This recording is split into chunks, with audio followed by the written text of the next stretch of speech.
I would have been so happy if this day had never arrived, but I knew that was just wishful thinking on my part. I awoke with a start to the sound of Ai's announcement as it piped over the ship's intercom. Good morning, competitors! What a wonderful morning! It's already shaping up to be a great day, don't you think? This is just a friendly reminder that in a mere 8 hours, the next round of the deletion game will begin. I hope you all have your clues ready. Die over and out. Wide awake, I rolled onto my back and looked at the ceiling. It was a surreal feeling knowing that today might be my last day. I was no closer to finding Dai's deactivation code, and to be honest, I didn't even know where to look. Alright, let's take another crack at this pocket watch. I recovered the pocket watch from my bedside table and headed to the lab. I arrived to find the lab empty. Guess it makes sense if Vladimir wanted to spend time with Melody before tonight. I brought out the box that contained my parents' research and started sifting through it again. There had to be something of use in here. Before too long, the floor of the lab was covered in papers, but nothing in particular was jumping out at me. I decided to try booting up what appeared to be my father's tablet. Huh? The tablet's locked. I didn't even know they had that function. I looked at the tablet closely. It needs a password. Wonder what my father would have used as a password. Maybe he was sentimental. I'll try my name. The tablet made an error sound. Of course it wasn't me. He forgot to feed me after all. What about his birthday? The tablet made another error sound. What could it possibly be? I appeared in the lab with me. Good morning. Hey, Ai. My system has registered multiple attempts to access your father's tablet. Yeah, that's me. Sorry. Would you like his password? Are you allowed to give it to me? Yes. The moment a crew member passes away, their tablets become the property of the Everett. It is therefore well within regulations for me to give you access to your father's tablet. Wonderful. What is the password? Password. Yeah, what is it? Your father's password is password. Seriously? If that's the best you can come up with, why would you even bother having one, Dad? Sheesh. I did warn him that his password strength wasn't strong enough, but it appeared strong enough to keep you out. Are you making fun of me, Ai? A mischievous expression crept across Ai's face. Yes, am I being successful? My response was dripping with sarcasm. Yeah, you're a real riot, Ai. Now let's get this damn thing open. I put in the password and the tablet immediately sprang to life. Wonderful. Maybe there's something in here about this pocket watch. There most certainly is. How do you know? Now that the tablet has connected to the network, I have access to all information on that tablet. Oh, you can save me some time then. Would you mind pulling up any files related to the pocket watch? I will transfer all relevant files onto your tablet. One moment, please. Transfer is complete.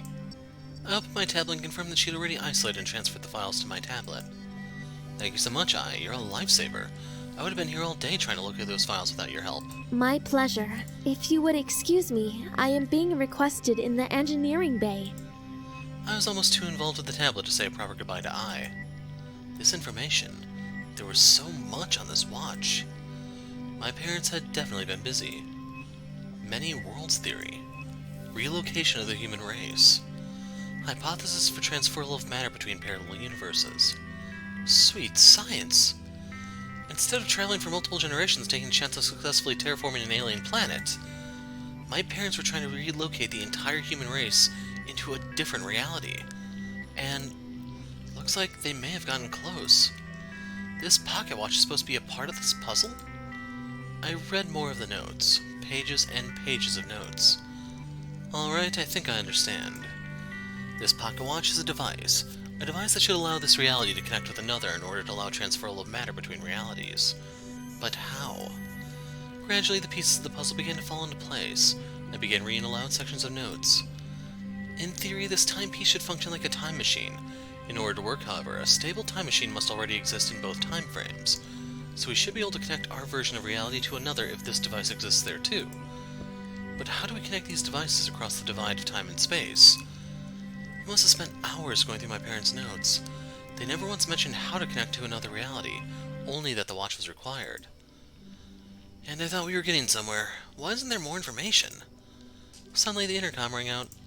Greetings, competitors! I must request that you all make your way to the dining hall so we can begin this round of the deletion game. It'll be starting in 5 minutes, so don't be late! Although the situation was grave, I really didn't have time for Dai's games right now. After putting away the tablet, I made my way to the dining hall. By the time I arrived, everyone had already assembled outside. It's about time, Slowpoke. Well, this is interesting. Since she's not going to read it, okay, just to make sure everyone's on the same page, here's how this is going to work. Players will be represented by ships numbered 1 to 9 with 2 health points apiece. You'll each have 1 missile at your disposal to fire at a target of your choice. The first player whose ship is shot twice will be eliminated. Dai made a show of consulting her bare wrist before continuing. The door will be opening shortly, so get ready. Pray, cry, beg for mercy, whatever floats your boat. I thought we were trying to sink our boats. Oh, one more thing. Only 1 person will be permitted to enter the dining hall at a time, and since it's first come, first serve, dawdling's a surefire way to wind up dead. Everyone got it? Yes, Dai. We all understand. Just get on with it. Oh, eager are we? I love it. All right then, I officially declare the 3rd round of the Deletion Games Logiship open for business. Welcome. I hope you find everything to your liking. Adopting the attitude of a gracious new shop owner, Dai invited her petrified customers in with a theatrical wave of her hand. Beatrix, unfazed by Dai's little routine, was in and out before anyone else could react. She really did mean business. Waiting wasn't going to make things any easier for me at this point. I had the most information I was ever going to have, and I needed to make my selection as soon as possible. The door shut behind me as I entered the dining hall. Welcome, hero. Please make your selection on the screen before you. Okay, the one I'm gonna shoot at is Vladimir. Thank you for your selection, and thank you for choosing Dai's Deletion Game as your preferred population restriction method. Aw, it's nice to be appreciated every once in a while. Please exit the room and await this round's results. I left the room and watched as one after another everyone else went in to shoot their missiles. In an unexpected turn of events, it would appear that everyone has chosen to attack in the first 15 minutes, which brings this round to an end. Who'd have thought that you were all so eager to kill each other? Have you been watching us? Well, who am I to argue? Give the people what they want, right? Let's get straight to the results.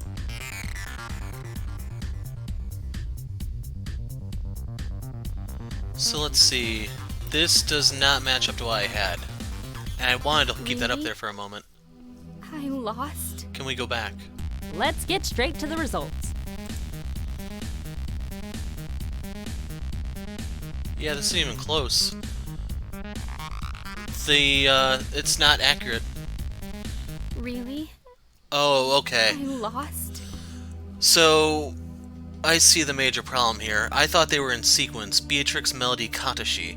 But Melody is still left of Katashi, it's just there's quite a few spaces between us and him.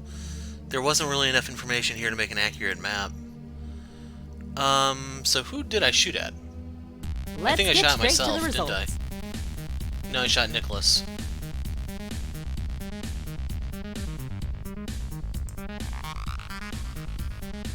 Really? I lost? But I don't lose. Well, sorry to break it to you, but you did this time, sweetheart. No! I don't lose! Shizuka started getting extremely aggressive.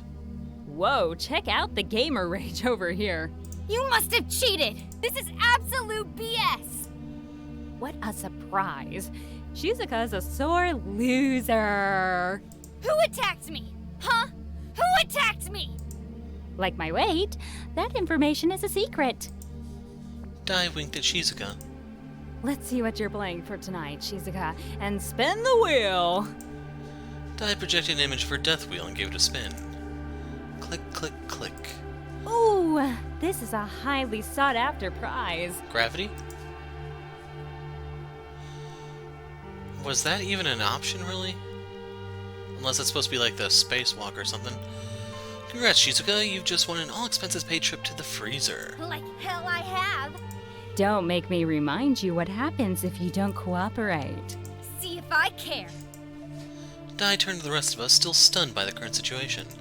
Hey guys, sorry to interrupt, but I'm going to need some assistance in awarding Shizuka her fabulous holiday. She appears to be a bit shy, but we need to see her off otherwise. Twins, go! Ship oxygen levels decreasing. I'm sorry, Shizuka, but you're going to have to cooperate, or we will be forced to make you. Shizuka looked fiercely at the captain for a moment before relenting. Good game. Well played, guys. I'm sorry, Shizuka. I've never been the best at team games. Alrighty, now that we've all cooled down, it's time we headed towards the kitchen so that Shizuka can cool off, so to speak. Sorry, I couldn't resist. Yeah, Dai, you're hilarious. We all started for our way from just outside the dining hall towards the kitchen. Took a few minutes for everyone to trickle in. Where's Yoshiki? Did he seriously just get lost between the dining room and here? I swear, there's something wrong with that kid. Either way, we can begin. Dai was staying in front of the walk-in freezer that held all the food kept in storage. Okay, in you go, Shizuka. Thanks for the game, guys. I guess I'll see you on the other side. Probably sooner rather than later. Just as Shizuka was starting to enter the freezer, Yoshiki appeared. Oh, there you are. What was the holdup? I just had to swing by your room and grab this for you. Yoshiki handed over what appeared to be some kind of handheld console. Ah, thanks, Yoshiki. I thought it might make your vacation a little less boring. Shizuka smiled and headed into the freezer, and the door sealed shut behind her. The last I saw of her, she was staring intently at the screen of her handheld. Now, freezing to death can take forever and is quite painful. As much as I'd like to sit here and watch all that, however, I'm a busy lady, so let's speed things up a bit. Snap freeze sequence initiated. Dai glanced at her watch and tapped her foot impatiently. Snap freezing process complete. Ah, awesome! Right on time. Katashi, could you please do the honors? And? And open the door, silly! I want to see Shizuka as a refreshing summer treat. Katashi moved to open the freezer door. The door slowly swung open. There lay Shizuka, frozen solid. To my amazement, her handheld still worked, the flashing lights from its small display reflecting off her glassy, lifeless eyes. So, is that supposed to... It looks like a PSP. Shards of ice had formed on her cheek and chin, where tears had rolled down her now pale and brittle skin. Her face was slightly contorted in a look of displeasure, as though she had lost the game moments before she lost her life. Alrighty. This completes round 3 of the deletion game. Congrats to everyone who's still here. You've all done super well. Well, it's time that you all rested up. After all, another round is coming your way soon. You're all free, my pretties. Flee! Flee! Dai flapped her arms, running in a circle before disappearing. Everyone is dismissed. Nicholas, Katashi, would you please transport Shizuka to the medical bay? Of course. I'm on it. Thank you. As for everyone else, please try to rest as best you can. With those words, the crew started to disperse. Back at my quarters, I found myself lying in bed, wide awake. With the gruesome sight of Shizuka's frozen corpse still fresh in my mind, I sincerely hoped that Shizuka's handheld had given her some small measure of comfort in her final moments.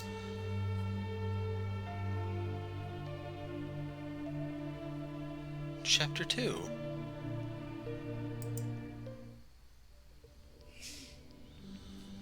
I remembered feeling cold in the night, pulling my blankets tighter around me as I tossed and turned. When I woke up, I still felt abnormally chilly. I could see Shizuka in my mind, her solemn face as she went into the freezer, and afterward her expression frozen in place, just like the rest of her. The images stayed with me as I got dressed, and I knew I needed to put my mind somewhere else. I should find something useful to do, or someone to talk to. I had to take my mind off the snap freeze. At least it was quick, I thought. I looked at my tablet to see where the rest of the crew was. Most of them were in their own quarters. They might still have been sleeping, but Katashi and Yoshiki were both in the Eco Lounge. Maybe helping out with planning or harvesting would distract me enough to stop thinking about the freezer. I arrived at the Eco Lounge and went inside. I couldn't see anyone at first. It took a bit of exploration before I saw that Yoshiki and Katashi were together harvesting strawberries. Hey guys, how's the harvest? Need any help? Yoshiki was smiling as usual. There are so many strawberries. The more hands, the better. I can manage on my own. But you don't have to. We are here to help. Absolutely. I got down on my knees in front of the plant, in front of a plant the others haven't gotten to yet. It was a good yield, the plant was flourishing and heavy with strawberries. This is good news, right? Strawberries are your favorite, aren't they, Katashi? Yeah, I guess. I love them. I want to eat them right now. They're so juicy looking. Yoshiki restrained himself from eating the strawberries straight at the stem, which, guessing by his face, was quite difficult for him. Maybe you can make something a bit fancy with them. Oh, maybe a tart, or a... Yoshiki trailed off as he realized Katashi was not responding. He was focused on carefully removing each of the strawberries without damaging the fruit or the plant. He was slow and meticulous about it. Well, I am here to help. These strawberries will rue the day they decide to grow within my picking range. See? You're here, and we have strawberries. Things are already starting to look up. Look up? Look up? What is wrong with you? Don't you even care? Katashi stood up, almost knocking over the basket full of strawberries. I'm sorry, I can't do this. Katashi stormed away, heading for the door without another look back at us. I didn't mean to upset him further. I was just trying to stay positive, to make him feel better. Clearly it hadn't worked, but that wasn't Yoshiki's fault.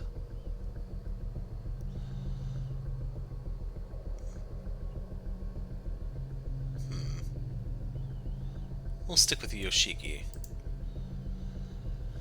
Katashi just needed to be alone. It wasn't even a full day since Shizuka died and the two were close. After all, I was upset about losing Shizuka, and I barely knew her. It wasn't fair to expect Katashi to just smile and get back to the strawberry harvest. He'll be okay. If we just leave him, he'll work through it eventually. Yeah. He doesn't handle grief well. So I think there's supposed to be a line here that just isn't here. Yeah. In fact, there's a panel in the hallway near the kitchen that's dented. Katashi punched it after his father died. Wow, that must have taken a lot of force. He's a great guy, but grief is not his strong point. Guess it's normal to be angry. It's not like she died because she was sick or because of an accident. Don't worry. He'll get it together when we need to focus on the next game. Katashi is always reliable.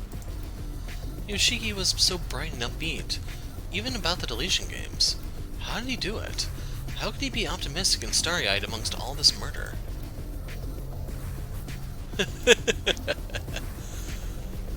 Any advice for handling the situation? Ah, my friend. I thought you would never ask. Okay, then pretend I didn't. Come sit, for it is Yoshiki's story time. Learn from my wisdom. Okay, tell me. Ahem. When you're a mechanical engineer, you have to deal with all sorts of things, mainly stuff that could kill you any minute. Machines love killing people. Yoshiki spoke jokingly, but I understood too well that he was also very serious. That's why I have to live each moment like it's my last. So you just don't focus on the bad stuff? Exactly. I find reasons to enjoy what time I have. If I focused on the bad, I would never get any work done. Heck, I probably wouldn't be a mechanical engineer either. It did kill both my parents, after all. What? I was taken aback by how casually he just mentioned his dead parents. However, Yoshiki seemed unfazed and just continued with his impassioned speech. Shizuka is dead. But Shizuka was awesome. And if you think about awesome, that makes you happy. That's a really great way to think about it. Yup. Yahoo! Everyone's favorite AI system is here. My, it's a beautiful day, isn't it? It would be such a shame if someone were to mention the deletion game. She apparently doesn't understand there's no distinction between day and night in space. Dai let loose a maniacal laugh. Sorry, lost my composure for a moment there. Now then, could I please have all crew members report to the dining hall immediately for the weekly briefing? That's all for now. Seriously though, hurry up! I'm not going to wait here all day. Yoshiki and I looked at each other in surprise. That was weird. You summoned her. Well, we'd better go see what she's up to. Just leave the basket for the strawberries here. I'll come back later and finish up. We got to our feet and walked side by side to the door. I was too nervous to say anything, and so was he. As we entered the dining room, we were greeted by an overly excited Dai. Welcome, welcome. Please, everyone, take your seats. The show is about to begin, and I must say I am quite excited about this one. I made my way to the table and took the empty seat next to the captain. Dai was excitedly moving around the room, pretending to do a head count. Okay, good. Everyone is sitting. Get on with it, Dai. Didn't your mother ever teach you that patience is a virtue? The captain looked at Dai intensely. Oh, that's right. She probably wasn't around long enough to teach you much. Such a shame. I could see the captain becoming enraged by Dai's words, but she remained composed. All right, I can't hold in the excitement any longer. Welcome to round 4 of the deletion game, Bidding Wars. I have noticed a certain lack of, what's the word? Teamwork. So I have specifically designed this game to help us grow as a crew, but more importantly, as a family. We have to work as a team and trust one another if we are to get through this together. Cut the crap, Dai. One of us will die. Teamwork is not on the cards. Well, it is now, 'cause I said so. If you would all please turn your attention to your tablet devices, I have made you a short video on the rules. It's like usual, I'll read this and then she'll read it to you. Bidding Wars is played by 8 players, split into 2 teams of 4. Each team will be allocated a captain. But shh, your team captain is a secret only your team will know. The game will be played over 3 battles for points. Each battle your team gains 10 points to allocate among the 4 of you. Points can be allocated freely amongst the team. Every battle, at least 2 team members must be allocated a minimum of 1 point each. Team members will then be ranked highest to lowest, then face off with the opposing team in the same order, with each highest number being awarded to the team and individual.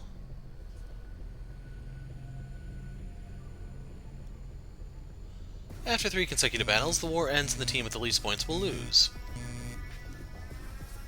The player in the losing team with the lowest individual score will be executed.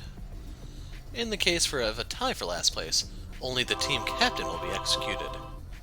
But if after 3 battles the teams are tied, both team captains will be executed. Remember, win the war, not the battle. Good luck.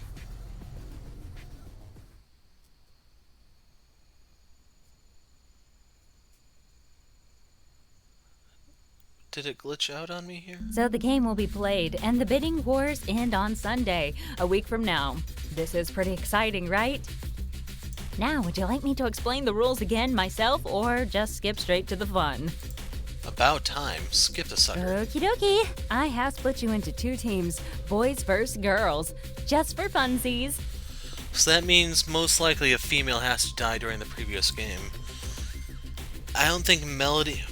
Yeah, Melody had no shots, so she's off the table. It'd have to be Shizuka, Beatrix, Kimiko. Who else is there?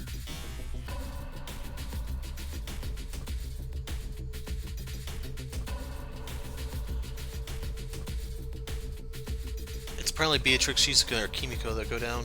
Melody is not possible, and probably none of the guys, because that would ruin this game. Team A is Nicholas, Katashi, and Yoshiki. Team B is Beatrix, Kimiko, Melody, and, because I'm not the monster you all want to paint me as, Vladimir. What? Vladimir's a woman? What? No? For this game and for my theme to work, Vladimir is an honorary lady. Congratulations! Okay, that's why the numbers weren't working out. Now remember, no talking to the enemy at all. Or else! Can we sign at him? Di left her threat hanging in the air before putting on her fake chirpy cute voice. I need to allocate the captains, but in private.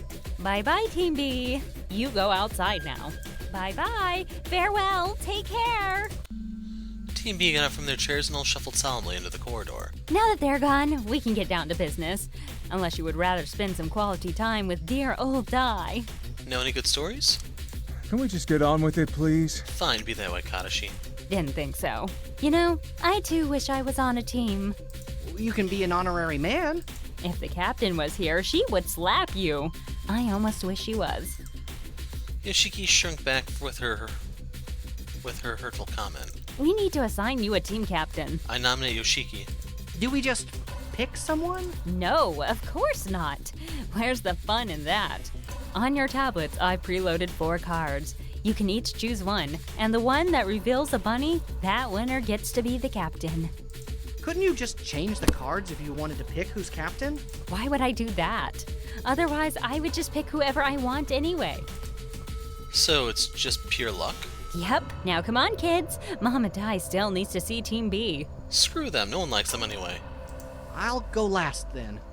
It's all luck anyway. True, I'll go second to last then. Then I'll choose first, and Katashi second. Sure, whatever. Alright. I choose card 3. I guess I'll take one. 2. And the winner is... You. Congratulations on becoming team captain. So now can we go and strategize? Oh, so keen. I like that about you, Nick. I'm gonna start calling you Nick. No, wait. Maybe Nikki. Let's go somewhere to talk this through, team. Off you go now. Mama Di is ready for her next appointment. On our way out, we passed Team B still waiting in the hallway for Di to let them back in. I wondered who their team captain would be. Beatrix was clever but untrustworthy, and Kimiko was the actual captain of the ship, so those leadership skills would help. What if Melody was the team captain? What would they do then? We all followed Nicholas to the Eco Lounge where we would sit and talk strategy. Now before we go further... Initial thoughts about the game? So we're on the right route. It looks like no matter what I choose, I'm supposed to be the captain. I was curious if there was like a branch path here because some of them have a junction right here, but yeah. So this is going to be either captain death or mutual captain death, and then we either sacrifice Yoshiki or Katashi, I imagine.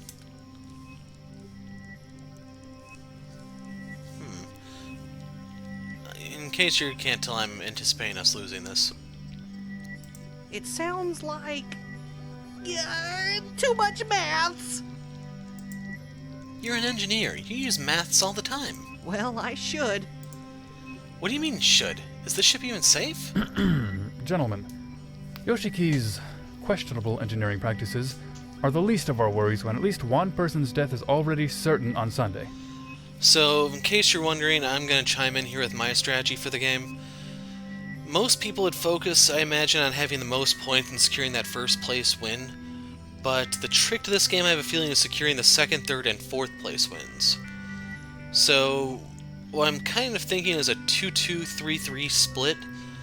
We may tie on the last one. We're going to lose the first one, but I think we could steal... Actually, we're more likely to win the last one, tie the second one, lose the first, but potentially win the second.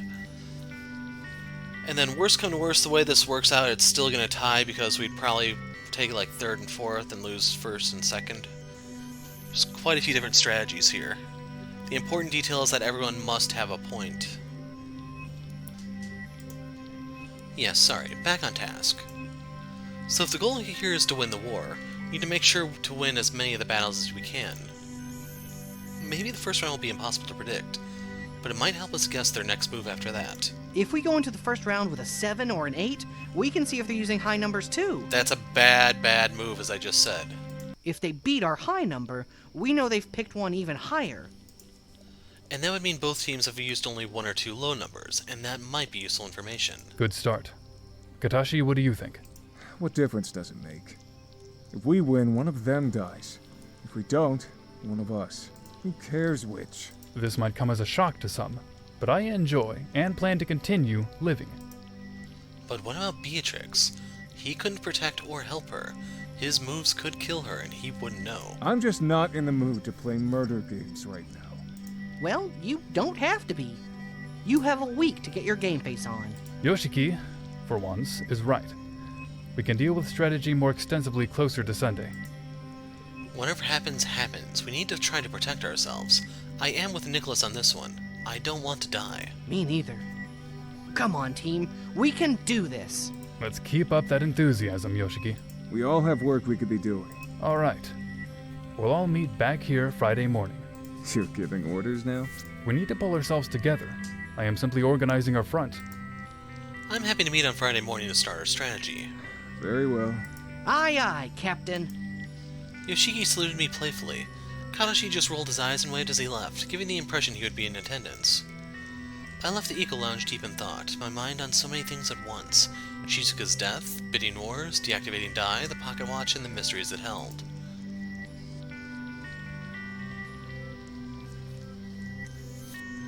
My nightmares were getting worse. Images of my parents, Shizuka, Sora, and all danced through my head, lifeless. There were also a lot of clocks. They were dangling from chains and ticking, their hands spinning either perilously fast or so slow as barely detectable. Waking up was a relief. I sat up in bed staring into the darkness, lost in my thoughts. That pocket watch was clearly at the front of my consciousness. However, I still didn't understand how or why it works. I needed help. I couldn't talk to the members of the other team at all, which complicated things. I could only go to my own team for help. Maybe one of them knew something, though. About the watch, about my parents, or what traveling through multiple dimensions would do. But who? Yeah, Yoshiki's a no-brainer here to me. I didn't want to show the watch to just anybody. I didn't know what it could do and didn't know who I could trust, especially with the deletion game still going on. But I was sure I could trust Yoshiki. I arrived at the gym to find him straightening his bow tie. Good morning. Are you coming for a swim? Aw, I just finished. You should have told me and I would have waited for you. No swimming. I was looking for you, actually. You found me. Great work. I'm a regular Sherlock Holmes, I know. Yeah, so you just finished swimming. Yep, just got dressed. Now I'm ready to tackle the marvels of engineering. Guess I'll walk with you then. That would be an honor, bestie. As we left the gym into the hallway, I decided to get straight to the point. I want to show you something. I found this pocket watch. It belonged to my parents. What? It's beautiful. Old, but in a good way. I don't think it's just a watch, though. Ooh, is it a spy watch? With hidden gadgets? Yes. Maybe. I found it with my parents' research notes. Weren't they physicists? Well, maybe that was their cover, and they were actually clockmakers. Or vice versa. No, they were definitely physicists. Quantum physics was their field of expertise. Also, their cover for what? I don't imagine clockmakers make many enemies. How many clockmakers have you ever met? One or two? Well, none. Exactly. They are all undercover as other professions. Dr. Manhattan comes to mind. Anyway, back to the pocket watch. But how does a pocket watch fit with quantum physics? Well, their notes seem to suggest that the watch is some sort of conduit for jumping dimensions. Yoshiki stopped walking suddenly. Wow! Really? That's amazing! My parents did always say that your parents were geniuses. Guess they were right. No.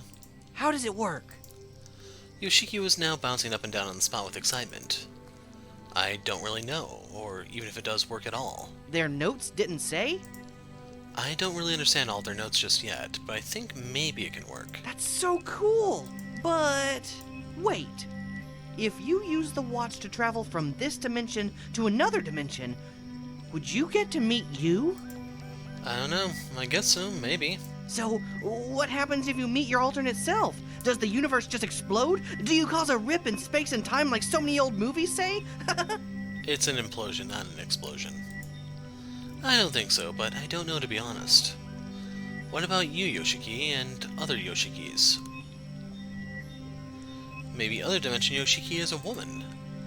Yoshiki didn't reply at all first. His jaw dropped open while he carefully considered this shocking concept. A woman? Could I really be a woman? It's possible. It's possible there are dimensions where you don't exist at all. Well, I hope girl me is pretty. Of course she would be. But what if she flirts with you? Would you like her better? Yes. What? Well, she should know better than to flirt with you. I'd be kinda jealous. You shouldn't even be interested in her. Why not? She's not even your Yoshiki. I'm your Yoshiki. If you are to love any Yoshiki, it's your own Yoshiki. Maybe you'll fall in love with alternate me. Or a different alternate you. That sounds very confusing. You're right. Let's make a rule about sticking with your own dimensions versions. If you want a Yoshiki, you have to have your own dimensions Yoshiki, and vice versa. Agreed. We need a policy of no inter-reality dating. It's the only safe solution. Yoshiki smiled proudly. It's not every day that you create and implement a cross-dimensional dating policy. Talking to Yoshiki hadn't really answered any questions about what the watch did and how it worked, but it did put me in a good mood. Just talking to him regardless of topic always made me feel good. We had walked together from the gym to the engineering bay. So, Yoshiki, what are you working on today? Engineering. Bye, bestie. I am here if you need me. Have fun with your watch. Yoshiki disappeared into the engineering bay. I headed back to my quarters. This watch problem wasn't about to solve itself, sadly. I sat on the bed with the papers and tablets sprawled over the bed. Nothing. Still nothing. This is so frustrating. Okay, I need to calm down. Getting angry isn't going to solve anything. I threw myself back on the bed and stared at the ceiling for a long time before I was suddenly bathed in the warm glow of Ai's holographic interface. I am sorry to interrupt.